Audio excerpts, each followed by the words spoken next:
Hey, how's it going? So this video, I wanted to talk about some of the unloved or hidden or slightly obscure features about the camera which might help you get out of a pinch. I'm sure you might be familiar with some of these features already, but hopefully we can put a little spin on it which might make you think a bit differently and get more use out of the camera. And if not, please go ahead and flame me in the comments.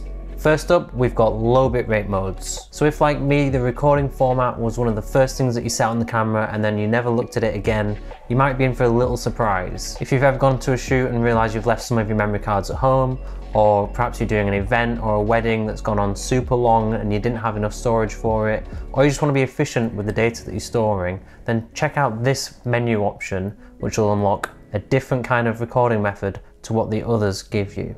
Now you might be thinking, to save space you're probably going to lose out on 4K and or 10-bit, but actually in this mode you get a 72 megabits per second format which keeps 10-bit and 4K. If you compare that to the other 4K 10-bit mode, this is actually going to take up half the space of that one. That's 150 megabits per second, and this one is 72.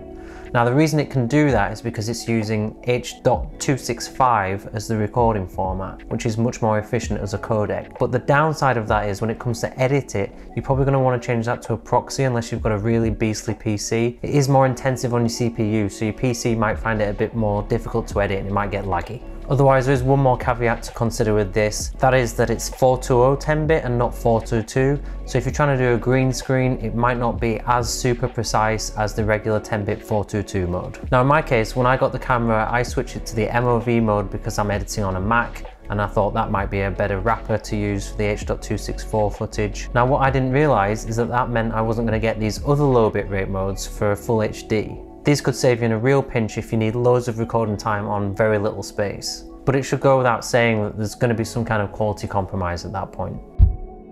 Next up, I want to talk about the X-Teleconverter mode, or ETC. Now you already know that'll give you extra punch in when you want to be able to zoom a bit further into your subject, but you just don't have the focal range to do it on your lens. And that's especially useful in 4K mode because on the GH5 there's virtually no loss in quality, whereas in HD mode or using ETC on the GH5S you probably will notice some degradation in quality. But beyond just getting extra reach with your lens, let's consider two extra features that you get out of this function. First off, let's talk about depth of field. Now I know everybody's going crazy over getting a shallow depth of field and getting that full frame look, etc. But actually getting a deep depth of field can be really handy sometimes. For example, you might have a couple people in the shot that aren't on the same focus plane from the lens. You might be doing macro work, or you might be using a really long lens which automatically gives you a shallow depth of field, more shallow than you want.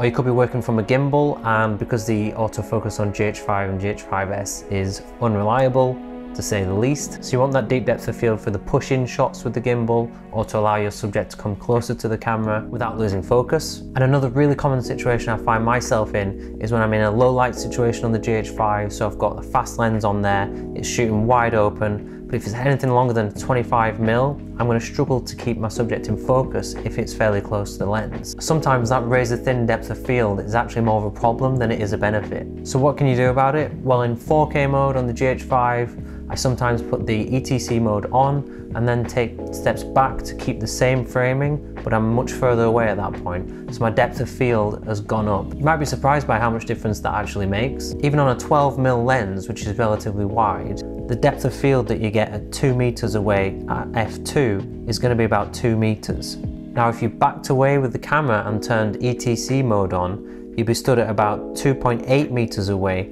and that'll actually double your depth of field from 2 meters to about 4.9 meters, and that's shooting at f2. So even though the punch-in is only giving you about 1.4 times on the 4K on the GH5, your depth of field could be doubled in this fairly reasonable situation. Imagine you're rocking the 42.5mm f1.2 from Leica, and this can be a huge difference because you're dealing with such a narrow depth of field when you're relatively close up to your subject. Now the other hidden benefit of the ETC mode is the compression that you get when you turn this mode on. Now you might not think this is a massive difference, but you never know when you might be framing up a shot and wishing it was a bit more compressed, or there was something in the background that you didn't want to get in your frame. So here's a sample 4K shot where the composition is set around the frame, but I want a bit more compression. So we move the camera a bit further away, we turn ETC mode on, and we'll get about the same framing. You can clearly see there's a little bit of difference there in the compression, which you may or may not find useful at some point. So with this added compression and especially the deeper depth of field, you might find this comes in handy when you really don't want to stop down on your aperture, but you're struggling to keep your subject in focus. This might be a game changer. Thirdly, let's talk about false color. Now the 5 and 5S are blessed when it comes to exposure tools compared to some other cameras. There's a histogram obviously, but even better than that, there's a waveform and there's zebras. Now on a serious shoot, I would get my grey card out and I would get my waveform out and I'd make sure that the grey card is hitting the right point on the waveform and I'd be done with it. But if the light conditions are changing or my subject is moving in and out of light, that can be really difficult and you can't just keep cutting and stopping and getting the grey card out. You know, if something's flowing, then you've got to just run with it. Of course, if you knew where you wanted the skin tones to hit on that waveform and you could clearly see where they were in the frame, then you could still work from the waveform and adjust your exposure accordingly. But the waveform is already quite small, and if you're shooting quite wide or the subject's far away, it's very difficult to pick out the skin tones in your waveform and say, yes, or these are at 50 or 60 IRE, I'm happy. And this is the kind of situation where false color could come in handy. Now, false color is a bit more of an advanced exposure tool, and you get it on the high-end monitors. And it can look weird and a bit daunting if you're seeing it for the first time, but once you understand it, it could be a really useful tool for you. Once you're up and running with it and you're comfortable with how it works, you can quickly see at a glance which bits of your frame are overexposed, underexposed, and you can be looking for those colors which give away good exposure on skin tones, which is really handy if your subject is moving in and out of light or the light's changing, or you just want to be able to quickly dial in your exposure for that skin tone. So how do you get that if you're on a GH5 and a GH5S? Well, you need to have Vlog installed first of all, and you're going to go to this LUT Creators website, link in the description below of course, where you'll download the false color LUTs. It's free, which is pretty amazing given everything that he's packed into there. You've got regular LUTs that you can upload to your NLE, which you could use for exposure in post, but for when you're out shooting in the field, you want the VLT folder. These of course are the Vlog monitoring LUTs, which you can import onto the camera and see on the monitor. So once you've downloaded the LUTs, you want to find the VLT files that you want, and they go straight onto the SD card's root directory. If you need a bit more info on how these work, then there's a PDF embedded in the folder which you can peruse at your leisure. So with the VLT files on the SD cards, put that into your GH5 or GH5S, and then you go into this menu here in order to upload these onto the camera itself. Once you've done that, it's just a case of selecting the viewing LUT that you want to be able to see in the monitor as you're shooting in Vlog. And this does only work in Vlog, I'm afraid. Focus peaking will work in false color, but to be honest, what I've been doing is switching from false color back to a regular LUT so that I can keep focus. So I'll get my exposure first using false color, and there's a chart on the website where you download it from to give you the corresponding IRE values for the colors in the false color. So I'd use that to look for the green and salmon pink areas on my skin tones to make sure that's decent exposure. And this is what that would look like. Here we're going from underexposed right to good exposure and then to overexposed. So I would do that to dial in my exposure and then flip back to a regular LUT so that I can keep pulling focus. Now speaking of focus, this fourth one might help you keep things pin sharp. Now this isn't really a secret option. You're going into the menus and you're picking out a very obvious monochromatic color mode, but it's when you use that in combination with focus peaking where it comes really useful. You might find, like I do when you're out shooting, that the focus peaking isn't strong enough, or the color could just blend into the background or to your subject, whatever you're keeping in focus. And it sometimes can be a bit hard to pick it out. Flipping into this black and white monitor mode will make your focus peaking stand out even more to make your job easier. I would make sure you've still got the zebras on to show you what's overexposed, because that will still work, but other than that, the color is just a distraction. So you might want to give that one a shot. These next two have featured on my channel already, but they're so good I have to include them briefly here. So the fifth one, and I won't dwell on this, is the ability to shoot 5K on the GH5. If you're interested in trying that out, the video I did on that will show you how to and why. But essentially what it does is it lets you get a 4:3 sensor output whilst in video mode in 5K, which you can then use to manipulate your frame in post, so you've got extra room to move up and down.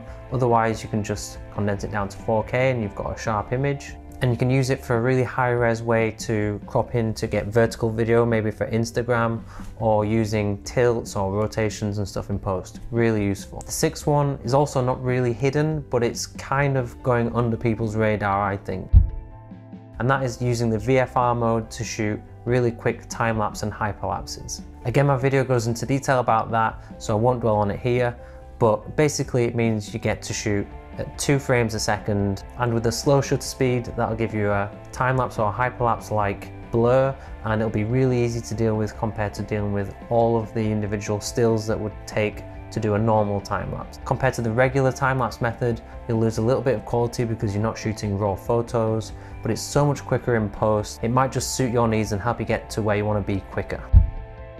Lastly, let's just have a look at some bonus things which didn't quite make the cut but are worth mentioning. If you've ever looked at a camera like the Blackmagic Pocket Cinema Camera 4K and thinking you want to be able to shoot in RAW as well, you can do, but with some hefty caveats. So you'll want to head over to Mr. Dewworks' channel. Sorry if I've butchered the name there. In this video, he shows you how to use the raw photo burst on the GH5 in order to shoot 12 frames per second in raw photos, and there's a process there in post using After Effects in order to convert that into a regular frame rate for your video. Remember not to kill your mechanical shutter, so I'd definitely try that in electronic shutter mode if possible.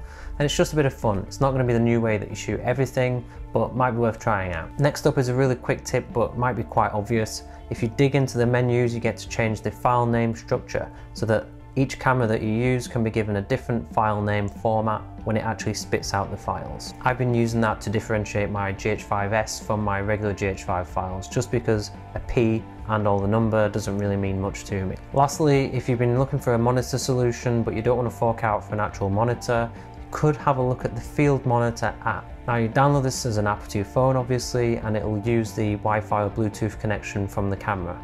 I haven't used it myself, but I've heard really good things. Bear in mind it's using the existing mobile phone connection, so it's limited in resolution, so you won't want to pull focus without using focus peaking, and also there'll be a bit of a lag in there as well. Alright, those are all the nuggets that I wanted to bring to your attention in this video. I'll see you in the next one.